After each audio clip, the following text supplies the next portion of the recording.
Welcome back to Factory Sealed. It is... Oh man, I skipped into the outro too soon.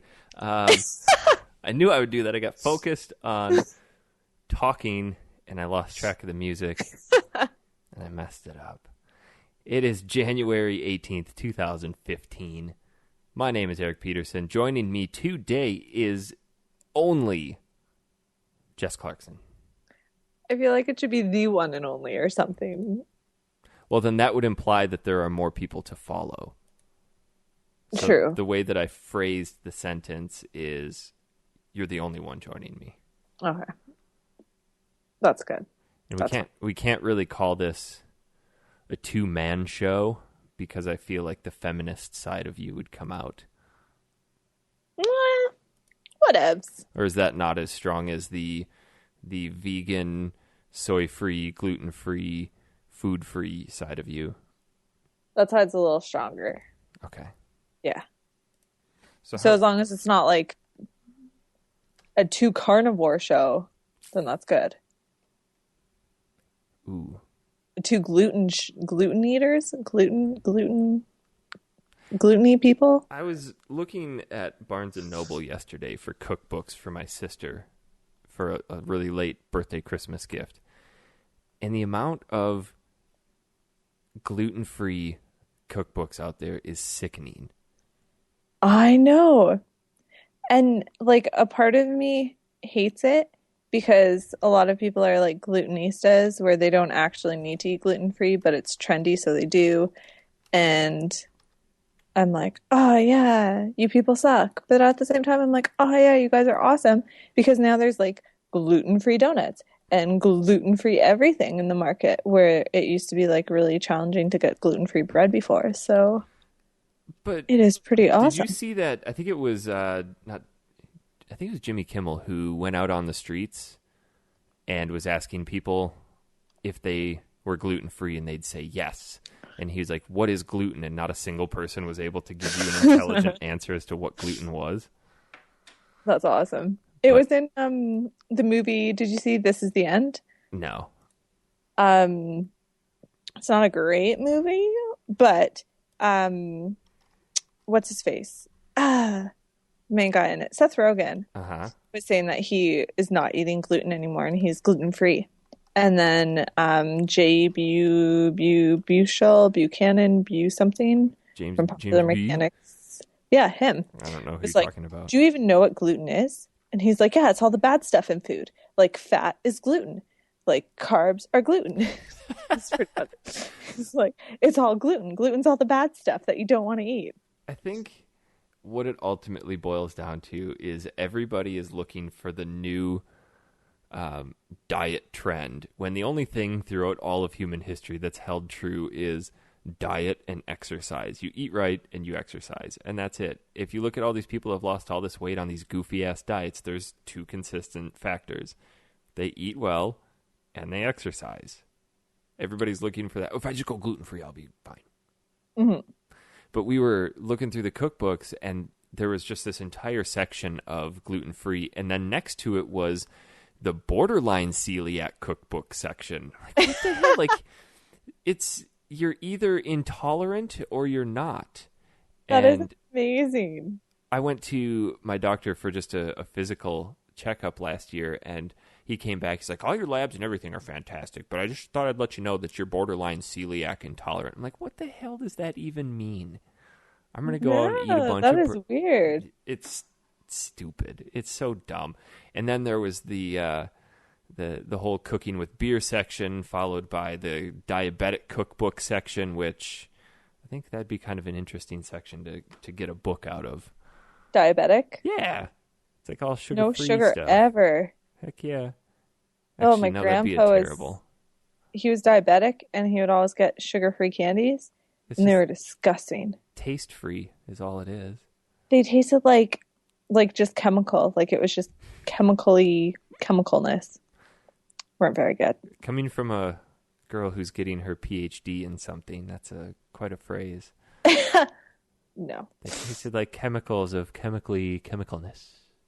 It's true. Just make words up. Yes.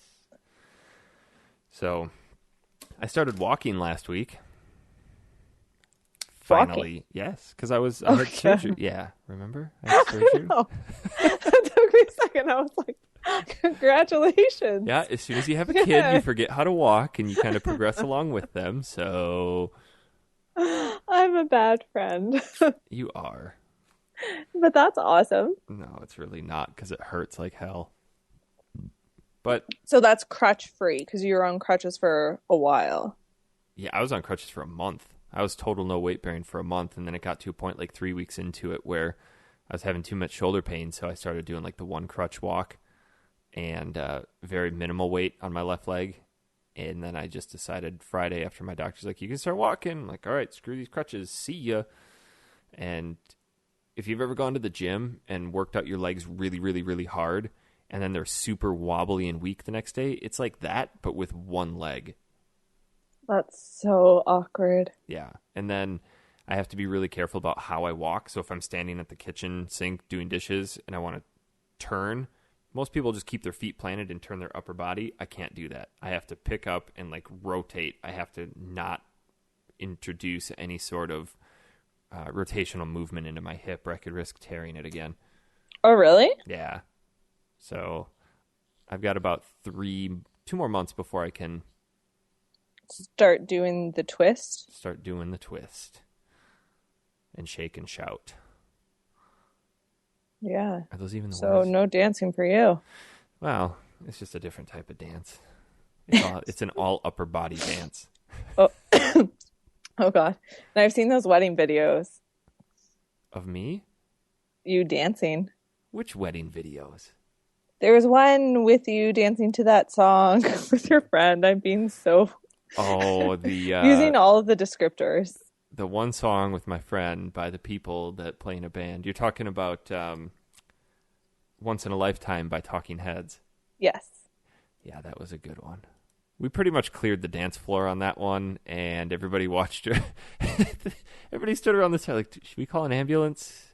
I mean, have they had a seizure? Are they having a stroke? What's going on here? It was a good dance. Yep. You can't tell me you didn't have any awful dances at your wedding. No way. I was the perfect dancer. Everything was all prim and proper and medieval and No, we had a pole in the middle of the dance floor because it was from the tent. So that served as a stripper pole for the majority of the night. that sounds like one of those situations where people get a little too rowdy with it and pull down the whole tent on top of the wedding party. Well, it almost happened. Andrew's dad is in love with Lady Gaga, Oh no. and Lady Gaga song came on, and he comes running onto the dance floor, grabs the pole to like swing around on it, I guess, and falls on his ass. It was pretty good. Do you have video of Yeah. that? No, unfortunately, we do not. Wow. Well, I don't even think we really addressed where everybody is. No, we just went right into it. We just jumped, just popped the clutch and went for it. Aaron has had quite a week. He said his grandfather passed last Monday, Tuesday-ish, and Yes. he had to make a drive down to Texas. And then after that whole ordeal was over, he drove home. No, I think he drove home, and then the next day got on a plane to go down to Florida for a family vacation. So he's been on the injury reserve list for a while. Yeah. And then good old Nick Stevens, has gotten way too popular for us with all of his podcasts, and it's our fault for rescheduling so many times, but scheduling conflict for today, so he's not in. And then Kevin is just Kevin, and he'll be here whenever he pleases. But When he graces us with his presence. we are planning a Final Fantasy VIII show where we're going to go through the entire game. My sister and her boyfriend are still doing the traveling physical therapy thing, and their next placement was down here in Phoenix. So my sister's boyfriend is living with Christy and I, and then my sister is living a few miles away at my mom's house, and he's a huge Final Fantasy person. So we were grilling out and having a cigar and drinking some bourbon and talking Final Fantasy, and he wanted to be a part of the Final Fantasy VIII show. So Jess, I don't know if you've played the best Final Fantasy of all time, but I just thought I'd drop that in there really coyly. I don't know if anyone's going to pick up on that. You're more than welcome to join us. We're going to go through it a disc at a time. So the first show will probably be pretty short because the first disc is only, I think it's less than 10 hours. It's a short disc. Disc 2 gets pretty lengthy, and then 3 is super long. Yeah, man. So I'm excited. That one I will definitely finish. I'm still slowly chipping away at Suikoden. I remembered why I stopped playing Suikoden 1. I have been on fire, but first I am very excited to be able to rag on your hot sister in front of you and her boyfriend. That is like the best audience to make hot sister jokes. I'm really excited for that. I really like how that whole conversation just came to a halt, and then the next morning, Kevin just replies with, She is hot. "Yeah, she is hot." How did that go down? I got to try to find that here. Oh, yeah. We were going to do a show last week, and I said that my sister came into town, and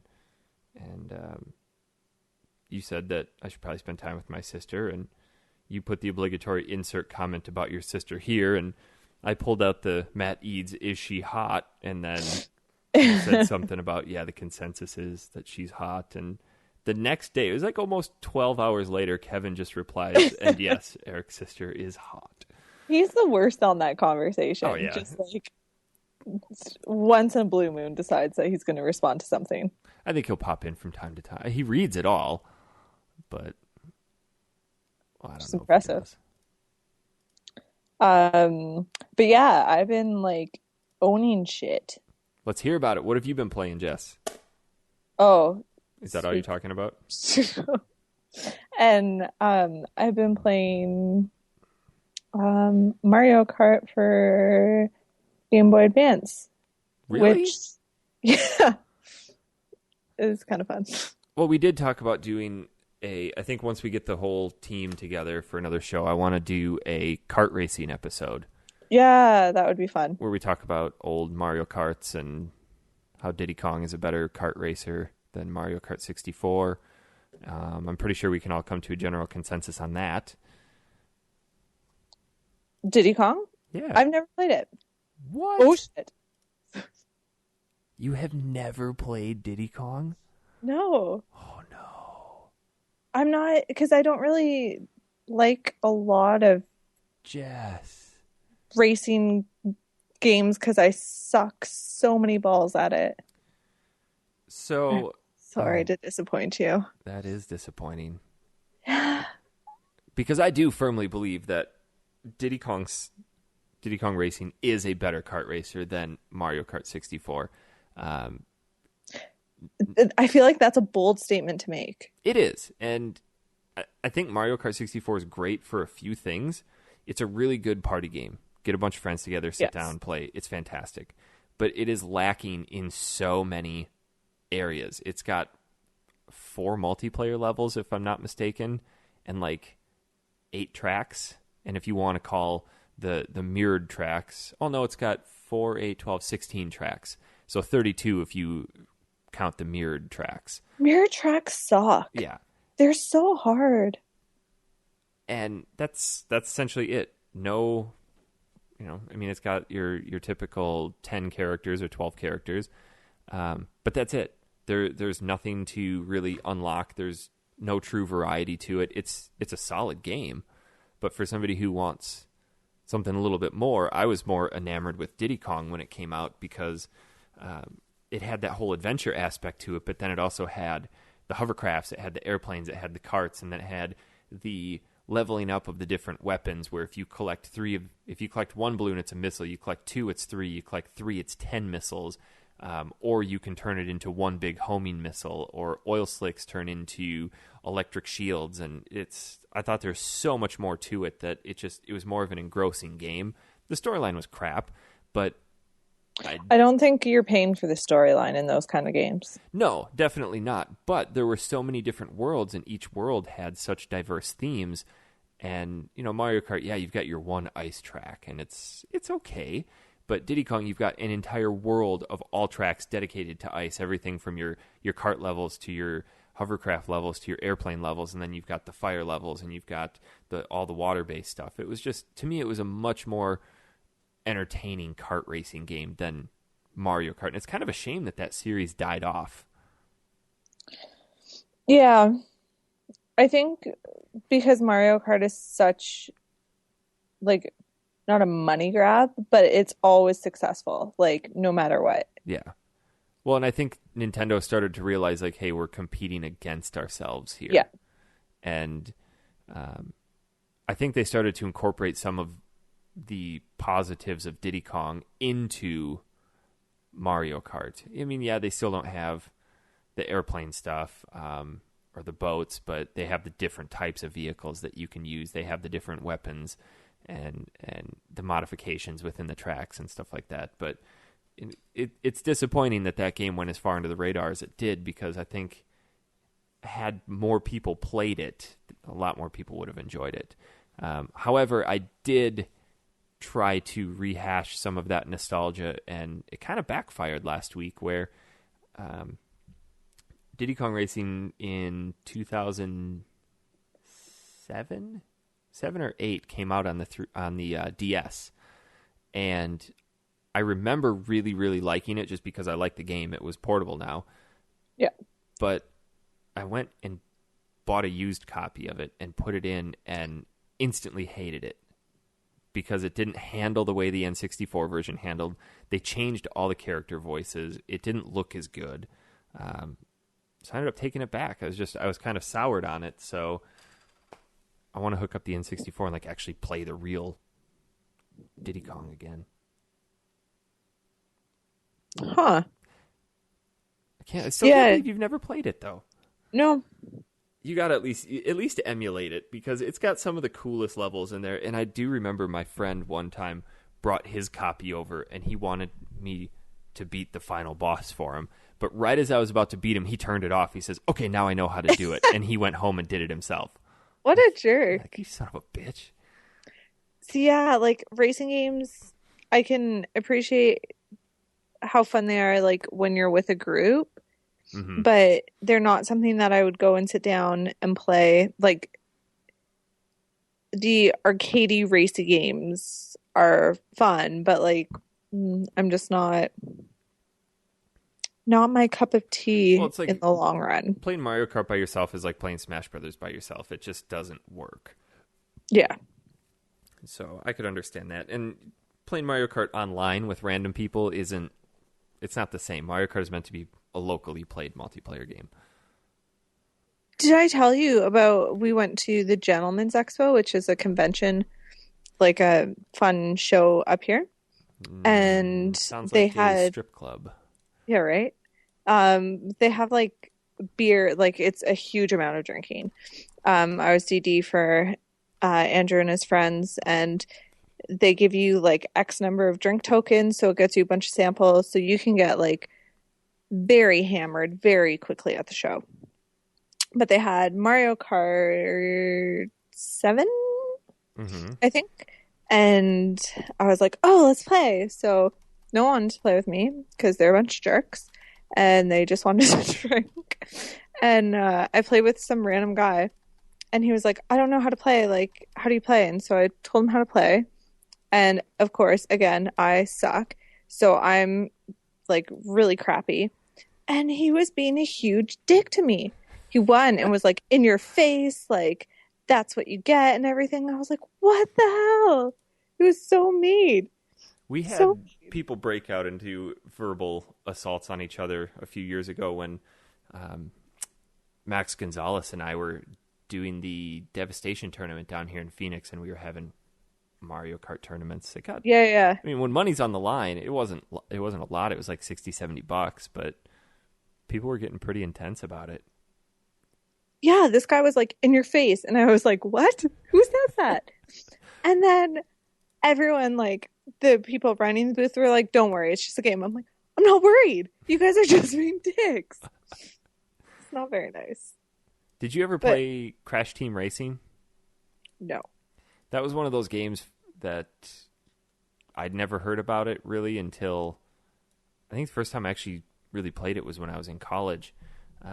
It's kind of Sony's answer to Mario Kart, and it had Crash Bandicoot and all of the Crash Bandicoot characters, and that game was way too difficult. Even now I try to go back and play it, and it's so flippin' hard because of the way that the snaking works and the boost system, and it's cool. It's a ton of fun. The levels are really dynamic, but I can see why that game didn't take root because it's so difficult. See, that's like when games are more realistic, I find that they're... Was that like just a whatever game, or is it more of a simulation? It was a kart racing game. Oh, okay. It was supposed to have been Sony's version of Mario Kart. Oh. And it's cool, but it's so difficult. Yeah, I'm excited to try the Donkey Kong one. Diddy Kong. Yeah, Diddy Kong. What was the name of that one that Nick Stevens suggested? Oh. Crazy Racers. Yes. On the Game Boy Advance. So I tried that, and holy crap, if anything has ever been a direct ripoff of something else, Crazy Racers is a pure ripoff of Mario Kart for the Super Nintendo. I mean, even down to some of the levels looking identical. It's just super generic. That's amazing. It's not fun. The menu screen has no discernible selections. Like, I don't know what I'm choosing. You move the cursor around, like random things on the screen highlight, and at one point one of the characters you can select is hidden behind like 4 or 5 other characters, and you see just his eyes sticking out, and it's kind of highlighted. You're like, am I gonna choose? I think I'll choose that guy, and it's really bad. I would not play it recommend again. it. No, absolutely not. Because we were talking about, let's do all of the really well-known kart racing games. He's like, oh, let's do Crazy Racers. Like, let's not. But Well, I'm glad you took that down for us and yeah, that won't be took one for the team. That won't be a suggestion for the show ever. But Suikoden, you said you're pounding through that one pretty hard, huh? Yeah. Let's hear it. What do you think? Well, I'm also impressed that, who was it on Twitter? Also pulled a masturbator. So we're starting a trend. It's happening. Thought about starting over and renaming my character to Cater, so he'd be Master Cater, and it would be a play on joke, play on mastication. I like it. Yeah, but I think I'm too far in to really warrant that. Yeah. But then again, it might be a good refresher for the storyline. That's the thing. I find sometimes it's like there's so much to do and so many characters and so much story that you kind of forget what the fuck is going on. Or like what you're supposed to be doing or where these towns are. Like, it's a little challenging. Yeah. That's why if there comes a major plot point, I'll usually pound through some of the plot until it starts to calm down before I go and do some other side quests. But with Suikoden, there's like 101 characters to collect, and you have no idea who's who and if you can collect anybody. So you don't want to miss your opportunity. So I find myself constantly talking to people and seeing if they have things for me to do to go and collect them. Yeah. Have you gotten to the point where you can start recruiting? Yeah. I'm right now, I think I'm nearing the end of the game. I have, yeah. Wow. Well, that's impressive, Jess. I think I'm at 39 hours. Oh. No, and only because it was funny. I was at a spot where I couldn't save and we had to go out or something, and I was so stressed that I couldn't save and I would lose all this progress that I made that I just left the game on overnight. I was originally going to leave it on until we got home, and then I forgot about it, so my PlayStation was on all night. So you're probably realistically at about 12 or 13 hours. Yeah. Are you playing it on PS3? Yeah. Okay, so you did get the PSN copy. Yeah, and then I bought 2 as well. What are your thoughts? Because you weren't part of the original show that Nick Stevens and I did. No. So right now, like I only have 12 people left to collect. Wow, you are pounding through everyone. Are you using a guide? Um, for when I get confused, I do. Okay. Like when I'm not sure where I'm supposed to go. Uh-huh. But I find if you just talk to everyone, it's not bad. Well, And sometimes it's just been luck where I've gone back to a place and there's a character there that wasn't there a second ago. Can't you tell who the people are based on their if a sprite pops up above their name during conversation? Yeah, if they have a name, there's someone that you can recruit usually. And if they like the general merchants wear white with like a little green apron, so if someone's wearing not that, you're like, "Oh, I guess you're important." I can't believe you have that many people. Yeah, I'm almost done though. That's crazy. But I've really enjoyed it. Like at some points I get kind of over it and some of the storyline I'm kind of like, what the fuck? Like where did this come from? Randomly you have to kill like Neck Lord, who's a vampire who just randomly comes into the game, and you're like, it kind of took away from the overall storyline, I think, by introducing this crazy vampire character. I think a lot of those RPGs that focus on heavy political elements can become cumbersome. Yeah. Because I always think to the Final Fantasy stuff, like Final Fantasy 12 was great, but it was overly political to the point where it's like, I don't understand how this works. So just give me a mission where I can go and hit stuff and I'll be good. Yeah, I can see that. But I found some of the stuff was a little too cheesy. Like there'll be one tone of the game and then all of a sudden it turns into something else, I think. Yeah. But one thing that I like cannot figure out and I've just given up on completely is the whole aspect of like the runes and crystals and rune pieces. I am not figuring that out. So I'll just attach a random, because crystals are runes, right? When you attach a crystal, it becomes a rune, I think. To be honest, I don't remember. So they're supposed to give the individual like magical powers during a battle. And as the character levels up, you get more like spells that you can use, I guess.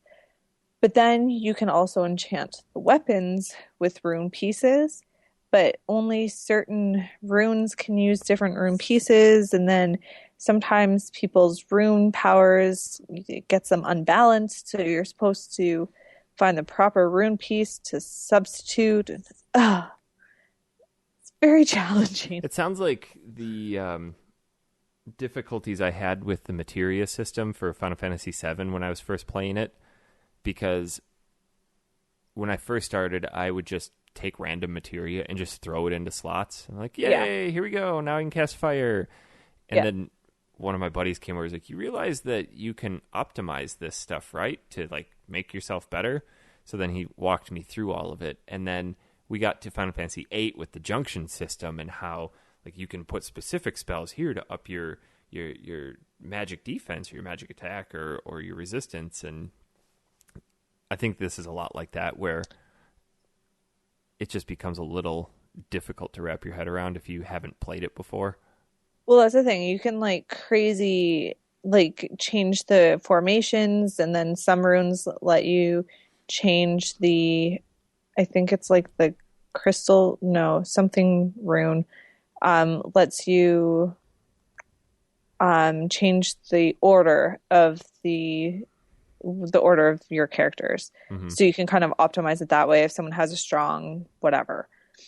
And that to me is a little too much effort that I want to put into it. Yeah.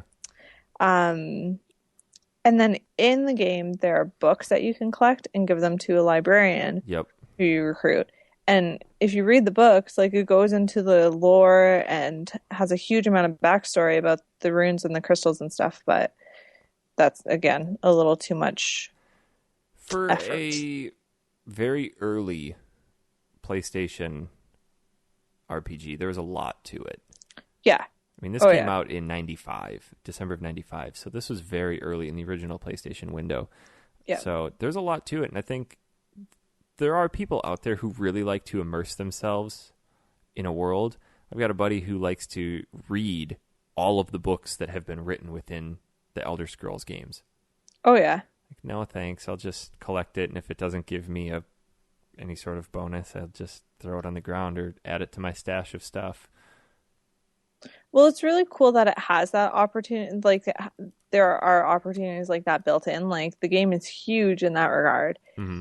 Um, but for me, it wasn't happening. And I have friends, like my one friend is obsessed with the game and loves the characters. And it's awesome that it's put so much effort into developing the characters and their backstories and everything. And even like you can have, if you have certain characters fighting together, they can unite and have special Yeah. moves and stuff, Yep. which is cool. But like you kind of have to experiment to figure out who goes with who. I feel like with that, you have so many people that you just don't have time to upgrade everybody and max out all of their skills and buy them all weapons. So I find that I just have my core group and I just keep them. That's what I've done, and it's kind of hindered me in some ways because there's certain, like one character was like, "Oh, I'll join you if you get this one character to this level." So you had to go around and like Just level upgrade a grind. character that I wasn't really going to use ever again, but only to get someone to come to my castle. I was like, "Oh, well, I guess little Kirkus the elf, you're coming out with me for a little bit." Yeah, that's just the nature of RPGs is level grinding. Yeah. But it's good. I'm excited to get to Suikoden 2. I've played through most of the first one, and I can't guarantee I'm going to finish it this time around, but I'm just anxious to get to 2 and see how that one is, because people say that it's fantastic. It's just night and day from number 2 or from number 1. And apparently you can bring in your save file to two, so then you have your castle and all your people, I think, Oh, really? Then that's which is awesome. That's why I'm like, okay, I'll actually try to finish this so yeah, I that is can a big bring deal. my peeps over. I might try to finish that then. Huh. I have this problem of starting too many games at once. I go through this lull of games, and then I go like, okay, I'm going to pick up this, I'm going to pick up this, I'm going to pick up this, and then like one of them just clearly gets put to the top. But I've been playing a lot of Far Cry 4 lately, and I finally pushed that to the back burner after I got done with it and went through a little bit of a lull. And then I started playing a game that I've been waiting for years to go on sale on PSN. It's only been $20, so it's really not that expensive, but it's an old PSP RPG that works on the Vita, and there was a series back when the PSP was really hurting for RPGs that came out called The Legend of Heroes. Just super generic RPG. I mean, even in its title, just Yeah. no draw whatsoever. And I played it. It was okay. And then Legend of Heroes 2 came out. I'm like, all right, this is just dumb now. And I forgot about the series. And then a couple years ago, I read an article about a game called Trails in the Sky. And apparently it's the third one in this series that is supposed to, a lot of people hail it as one of the best portable RPGs. So, not wanting to pay $20 for something that I may or may not like, I just sat and waited for it to go on sale. And every Tuesday, I'd wait for PlayStation Network to update and look for the sales, and of course, it wouldn't be on there. And then So this, that's why, because you've been really pushing the sales, messaging us. yeah, this last Tuesday, the 50%, the anniversary 50 to 80% off sale went up, and I'm like, all right, well, it's not going to be in there. And then boom, $8.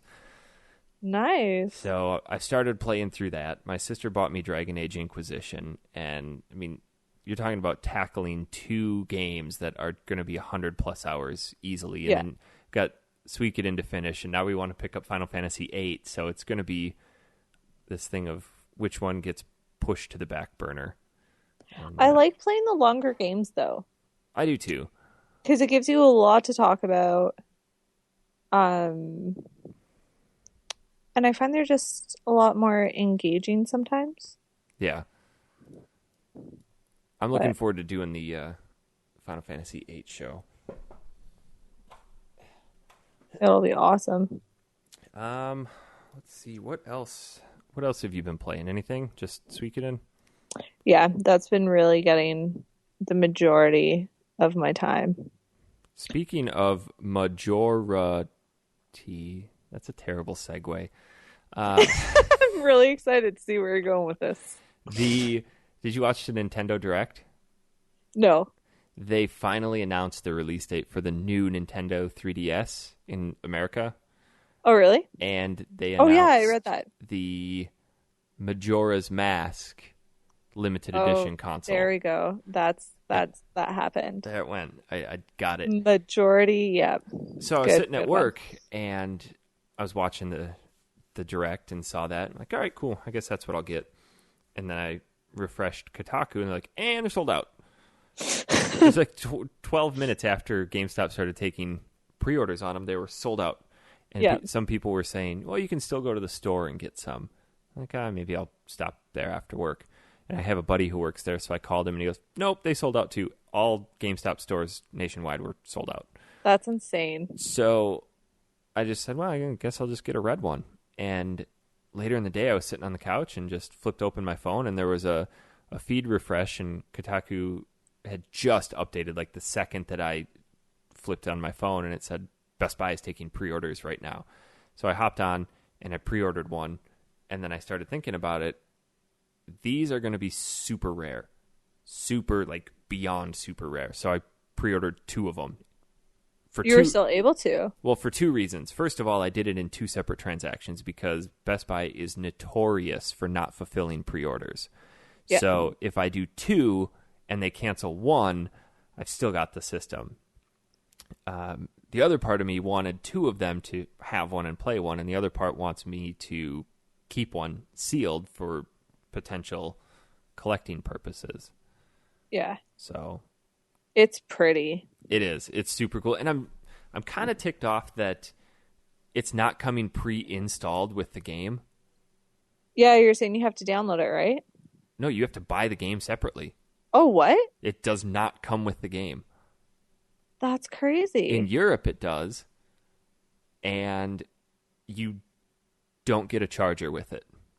What? Nintendo's rationale on that is so stupid. They say that this console is for people who would already have we're anticipating people who purchase this console to already have previous Nintendo consoles, and therefore they can use their old chargers. That's bad. Yeah, it's a stupid rationale for it. But essentially what it is it's a way for them to hit the $200 price point, because if they put a charger in, they'd probably have to jack it up $30. But not really. Like, chargers are not very much money. Like, No. the markup on them is huge. I bet a charger wouldn't cost more than 50-60 cents to make. Yeah. It's just some plastic and cabling. That's it. Yeah. There's no way that they would jack it up $30. But if you think about it, They could. they would sell the chargers for 20 or $30 in the store and make their money that way. Yeah, that's crazy. And I think just out of principle, I'm not going to purchase one because I've got a DS charger, but now I'm going to have 2 consoles sharing one charger. That's crazy. It's stupid. But I'm super excited for that because I'm getting tired of my old small 3DS. It still works, but after I bought Christy her 3DS XL and watch her playing that, like, I gotta have something with a bigger screen. Screen envy. Oh, it was total screen envy. And with the new console and the 3D face tracking and the C stick and all of that good stuff, it'll be. I'm looking forward to it. But apparently, for some reason, they're not releasing the standard-sized new 3DS in America. Really? Because I think in Japan,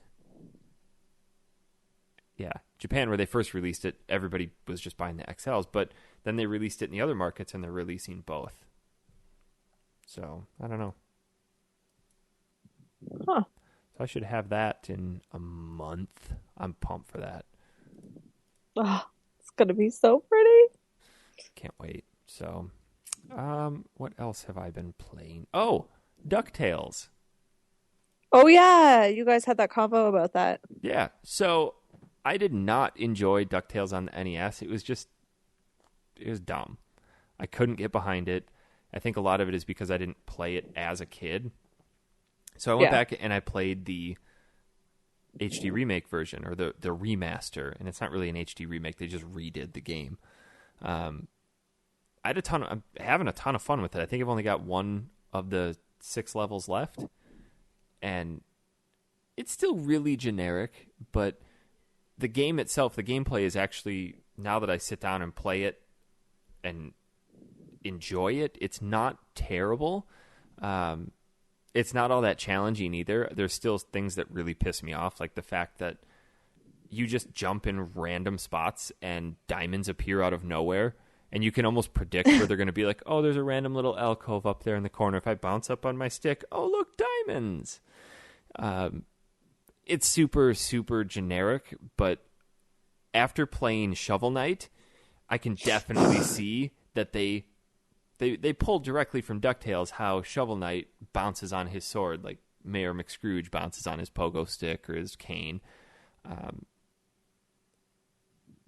It's not bad. It took me a while to actually figure out what to do, because I got into some of the levels and they're not very clear about it.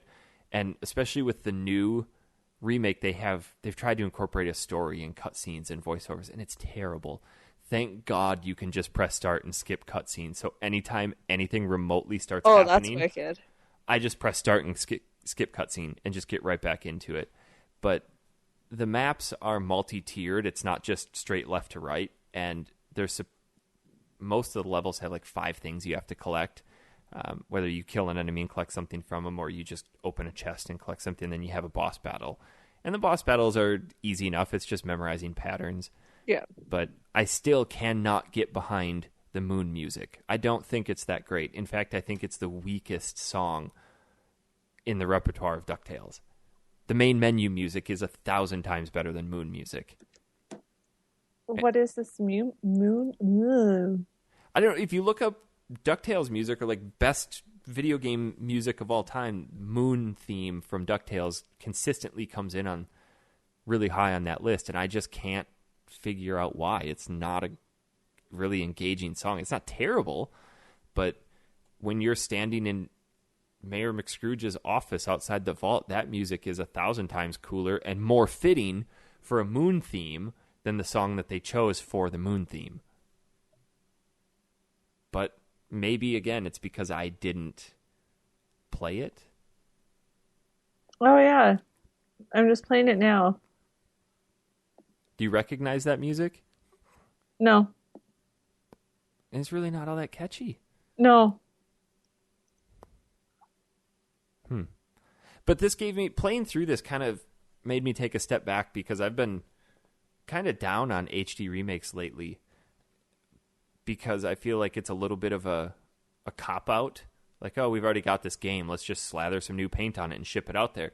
But after playing this and enjoying it, I'm not going to go out and tell all my friends they need to buy DuckTales Remastered, but it's made me think about how I can't go back and play DuckTales and have those fond memories like other people did, because I didn't play it as a kid. So for me, it's like playing a really shitty 25-year-old game in the modern day. So I'm not going to enjoy it. I think a lot of people are willing to put aside their prejudices of games being really bad because they have such fond memories. I mean, there are probably a lot of people that say Mega Man sucks because it's so hard, the controls are terrible, and this and that and the other thing. But I'm able to put that aside because I've played them my entire life. So playing an HD remake is a way to give new generations of fans a way to experience it and not hate it. Well, that's the thing. Like nostalgia is like one hell of a drug in a Yes. sense. Like you can definitely you forget about some of the stuff that you didn't really like and you're able to put up with it more. Yeah. Whereas if you're grabbing a game for the first time and you're like, "Oh, no, not really. Loving Yeah. this." But you're playing Mega Man on your Android. Oh, Does Aaron yeah. have an iPhone? Was that the difference? So apparently I misunderstood. Well, not misunderstood, but Shit's uh, bed. no, Aaron put out that he was playing Mega Man on his iPhone, and I misinterpreted thinking that he just was emulating it. But I should have thought about that. They don't have emulators on iPhone, or I didn't know he had an iPhone. I guess so. But apparently they released a version of Mega Man 2 on the iPhone that is just terrible.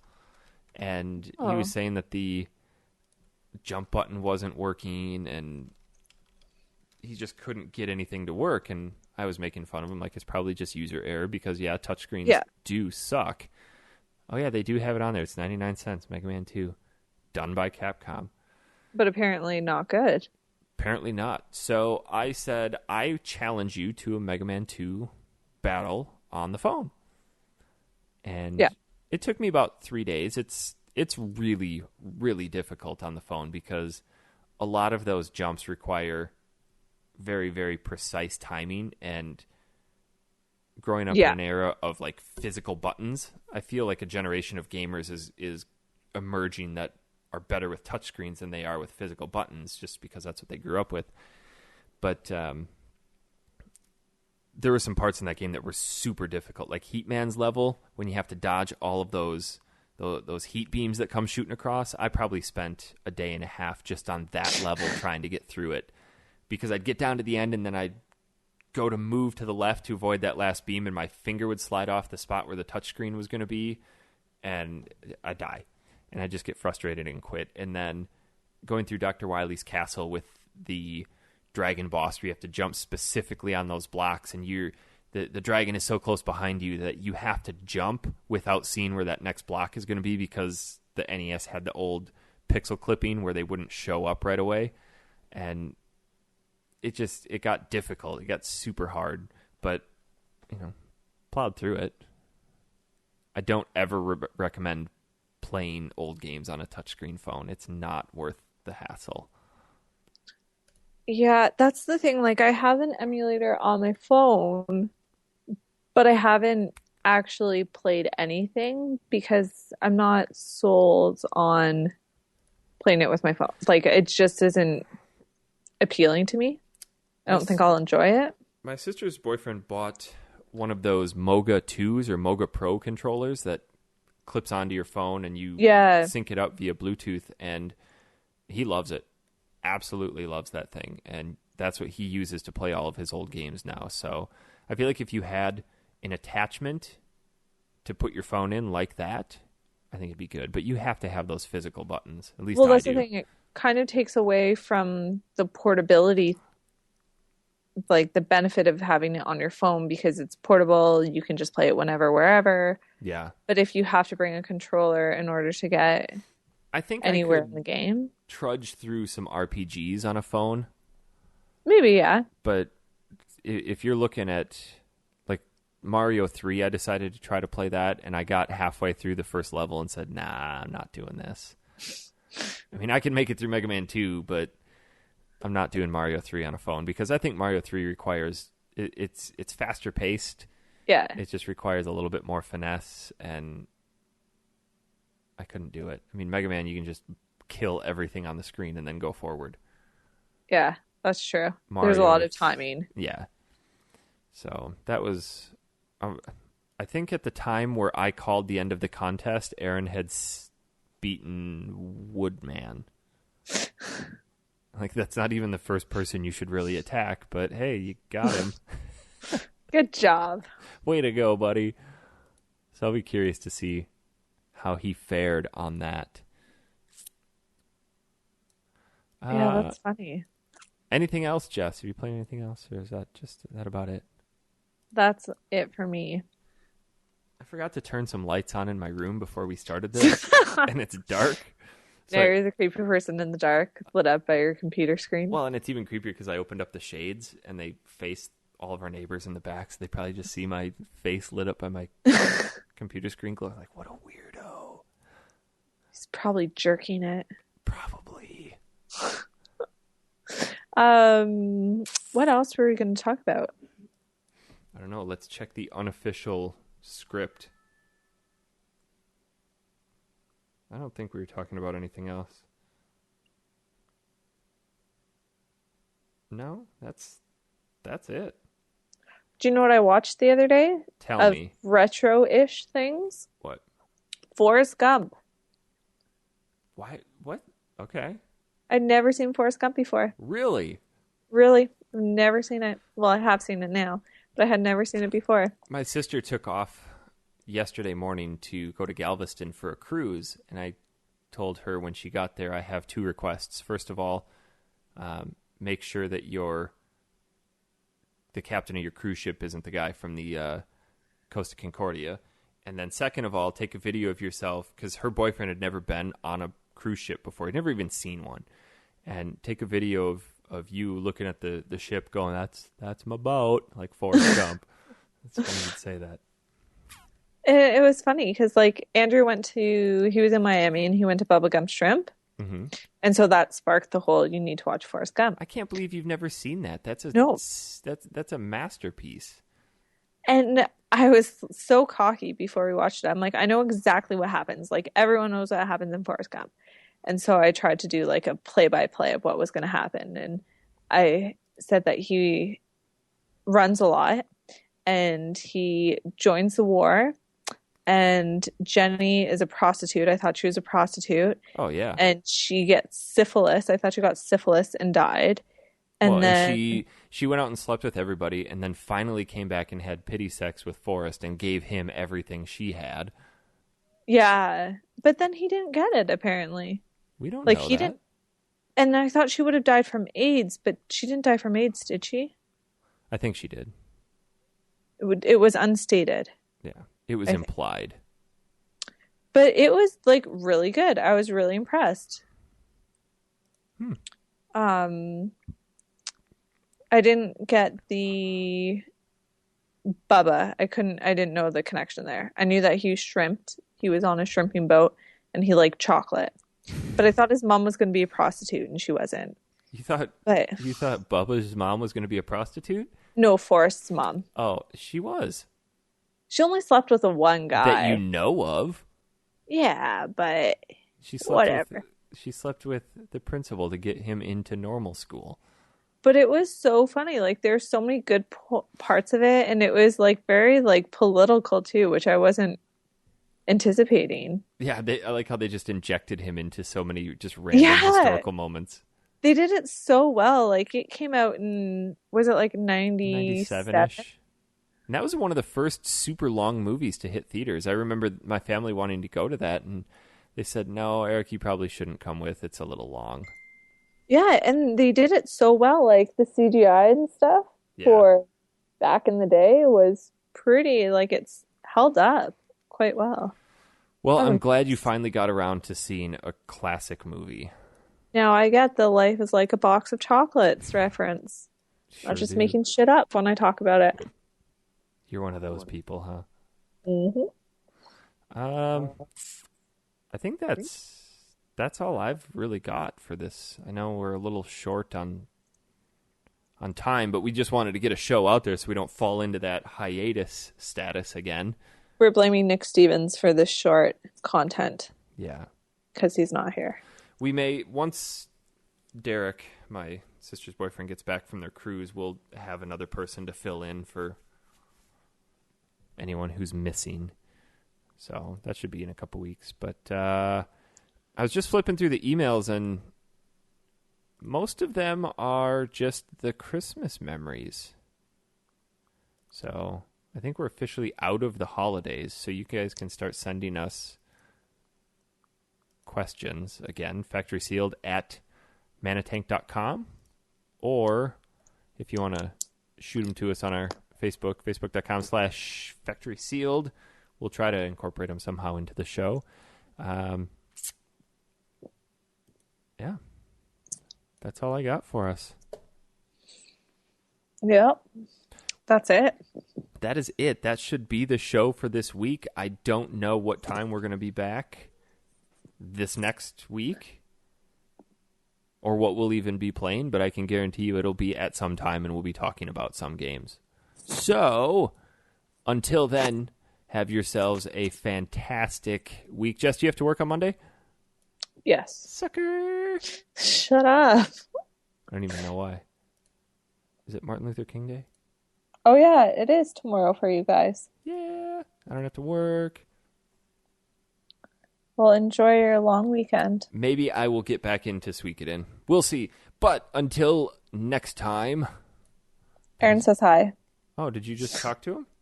No, he just sent a message In the chat? in the group. Well, he said, have a great show, but I feel like that means I say hi to everyone. Oh, yeah. That's what I'm He sent interpreting. that a long time ago. I know, but I just checked now. Jess, where can we find you on Twitter? At I am a Jess. You can find me at Honest Pizza. We will see you all next time. Yes.